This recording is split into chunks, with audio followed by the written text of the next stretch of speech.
మీరు ప్రేమించిన అబ్బాయిని తీసుకెళ్ళి మమ్మీ నేను ఈ అబ్బాయిని చేసుకుంటాను అని అంటే మీ ఇంట్లో వాళ్ళు ఒప్పుకోకపోతే మీరు ఏం చేస్తారు? నేను అలానే ఉంటా. నేను ఆ అబ్బాయిని వదిలేను, మా అమ్మ వాళ్ళని వదిలేను. నాకు ఇద్దరు ఇంపార్టెంట్. ఇది నా ఫ్యూచర్, నా జీవితం. మా మమ్మీ మా డాడీ నా ఫ్యూచర్. మా మమ్మీ వాళ్ళకి అర్థమయ్యేలా నేను చెప్పుకోగలను అనే నమ్మకం ఉంటేనే నేను అక్కడి వరకు వెళ్తాను.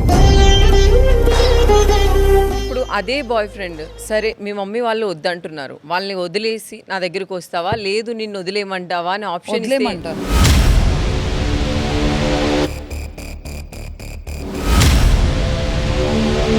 నా కోసం ఉండు, వెయిట్ చెయ్యి, ఎప్పటికైనా తగ్గుతారు. లేదు నాన్న ఇలా చూసుకుంటాడు అని చెప్తే ఎవరు అర్థం చేసుకోరు. మన పేరెంట్స్ అయినా ఏం ఎక్స్పెక్ట్ చేస్తారు, నా కూతుర్ని నువ్వు బాగా చూసుకోవాలి అని ఎక్స్పెక్ట్ చేస్తారు. ఆ నమ్మకం అనేది మనం వాళ్ళకి ఇచ్చి వాళ్ళకంటూ ఒక రెస్పెక్ట్ ఇచ్చి మన ఇద్దరం వెయిట్ చేస్తే 1 year కానీ 2 years కానీ 3 years కానీ తగ్గుతారు, ఒప్పుకుంటారు. ఒప్పుకునేలా చేసుకుంటాను.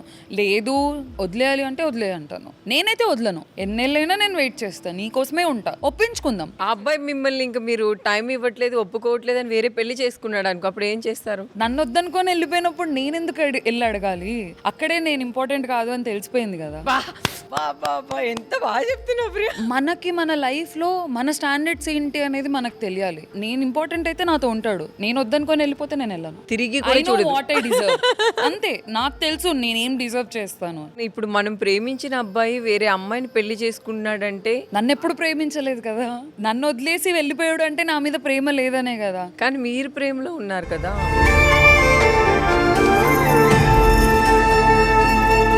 ఏడుస్తాను, రియలైజ్ అవుతాను, ఐ డిజర్వ్ మచ్ మోర్ అని అనుకుంటాను. ఇంకా మంచిదే రాసి పెట్టుందేమో అని అనుకుంటా. ఎక్కువ మేనిఫెస్ట్ చేస్తున్నా. అంటే బేసిక్ గా ఇట్లా అయిన వాళ్ళు చాలా మంది సూసైడ్ చేసుకుంటారు, లేకపోతే అమ్మాయిని చంపేస్తారు, లేకపోతే ఈ అబ్బాయి చచ్చిపోతాడు ఈ లవ్ కోసం. సో అట్లా సూసైడ్ చేసుకునే వాళ్ళకి ఇట్లా ఆగాలి అంటే మీరు ఏం చెప్తారు? ఫస్ట్ ఆఫ్ ఆల్ పుట్టుక అనేది ఒక వరం అని ఫీల్ అవుతాను. మనము ఎదుర్కోలేనిది ఏది లేదు. దేవుడు మనకు ఒక ప్రాబ్లం ఇస్తున్నాడు అంటే మనం అది ఫేస్ చేయగలం అన్నట్లే ఇస్తాడు. మూవ్ ఆన్ అవ్వాలి, కష్టమే. నువ్వు లవ్ చేసావు నిజమే, మోసపోయావు కరెక్టే, కానీ నీ కోసం నువ్వు నిలబడు. డిస్ట్రాక్షన్స్ చూసుకోవాలి, వర్క్ చేయాలి, నీ కోసం నువ్వు ధైర్యంగా ఉండాలి అని నేను చెప్తాను. మీరు ఏ దేవుణ్ణి నమ్ముతారు ప్రియా? నేను యాక్చువల్లీ అందరి దేవుళ్ళని నమ్ముతాను. అంటే ఒక్కొక్కరికి ఒక్కొక్క పవర్ ఉంటుంది అనేలా ఫీల్ అవుతాను నేను.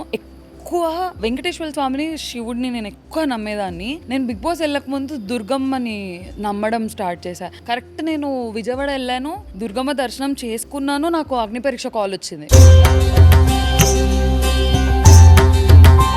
అగ్ని పరీక్ష మొత్తం దుర్గమ్మ దుర్గమ్మ దుర్గమ్మ ఇలానే ఉన్నా. చాలా నమ్ముతాను, చాలా పవర్ఫుల్. అంటే బేసిక్ గా నేను ఎప్పుడు విజయవాడ వెళ్ళినా ఆవిడ్ని చూడకుండా వచ్చిన రోజు ఉండదు. ఇంకా వెంకటేశ్వర స్వామి, తిరుపతి నేను ఎవ్రీ ఇయర్ మెట్లెక్కుతా. ఎవ్రీ ఇయర్ ఖచ్చితంగా 1 or 2 దర్శనంకి వెళ్తా. ఆ 5 seconds అసలు గూస్ బంప్స్ వచ్చేసి ఏడ్చేసి నా వల్ల అవ్వదు.